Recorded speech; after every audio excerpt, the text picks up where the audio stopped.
अस्सलाम वालेकुम प्यारे दोस्तों, क्या हाल चाल है। प्यारे दोस्तों, पंखा चलाने के लिए या एयर कूलर चलाने के लिए आप मुख्तलिफ सप्लाई इस्तेमाल कर रहे होंगे।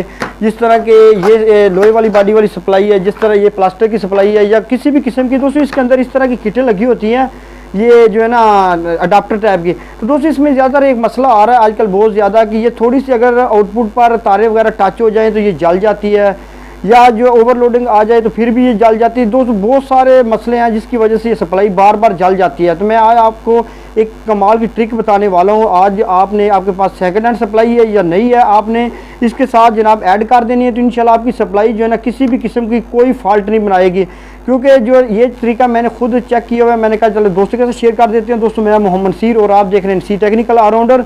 तो चले जनाब वीडियो स्टार्ट करते हैं। मेरे पास मुख्तलिफ सप्लाइयाँ पड़ी हुई हैं। आपके पास किसी भी मॉडल की कोई भी सप्लाई हो, लोहे वाली बॉडी वाली हो, प्लास्टिक वाली कोई भी हो, सब में किटें दोस्तों तकरीबन सेम मॉडल की होती है।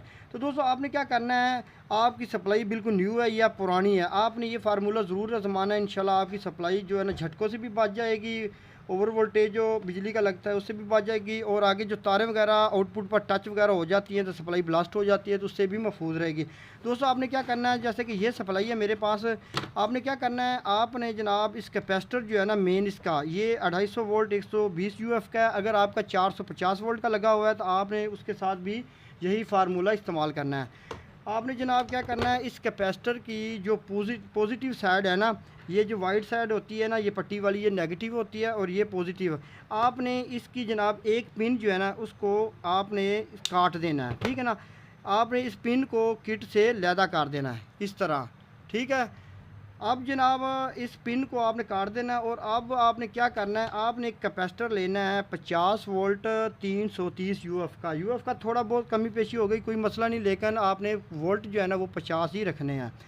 अब आपने क्या करना है, इस कैपेसिटर की जो ये जो बड़ा कैपेसिटर है ना, इसकी पॉजिटिव जो पिन है ना कैपेसिटर वाली, आपने इस छोटे कैपेसिटर की नेगेटिव के साथ इस तरह लगा देनी है, ठीक है ना। इसको आपस में जोड़ देना है। तो मैं अभी तो दोस्तों आपने इस तरह जनाब इसके साथ जोड़ देना है, यानी बड़े कैपेसिटर की पॉजिटिव और छोटे कैपेसिटर की नेगेटिव को आपस में जोड़ देना है। अब दोस्तों ये जो छोटा कैपेसिटर है ना 50 वोल्ट वाला, इसकी जो पिन है ना उसको आपने किट वाली जो पिन है ना, किट के साथ कनेक्शन लगा हुआ, इसके साथ जनाब आपने लगा देना है। यानी ये जो बड़ा कैपेसिटर है इसकी जो पिन जहाँ पे लगी हुई थी ना, वहाँ पर आपने छोटे की आप पॉजिटिव लगा देनी है इस तरह। तो मैं अभी इसको लगा देता हूँ, तो फिर मैं आपको जनाब दिखा देता हूँ। तो आपने इस तरह जनाब इसको लगा देना, ठीक है ना। ये अब कैपेसिटर लग गया है। अब दोस्तों ये जो सप्लाई है ना, ये इंशाल्लाह आप बिजली जितनी भी ओवर हो जाएगी, पहली तो बात है ये कि आपके ये कैपेसिटर जो है ना वो कभी ब्लास्ट ही नहीं होंगे, ठीक है। दूसरे नंबर पे आउटपुट पे तारे वगैरह टच हो जाए, सप्लाई कभी भी नहीं जलेगी। किसी भी किस्म का कोई भी मसला होगा ना, तो ये जो छोटा कैपेसिटर है ना ये इसको कंट्रोल कर लेगा और ट्रिपिंग कर देगा, और आपकी सप्लाई जो है ना वो हर किस्म की जनाब जलने वगैरह से इसकी बचत हो जाएगी, और ये जनाब कभी लाइफ टाइम चलती रहेगी। दोस्तों बहुत ही कमाल का फार्मूला है, आपने इसको ज़रूर आजमाना है।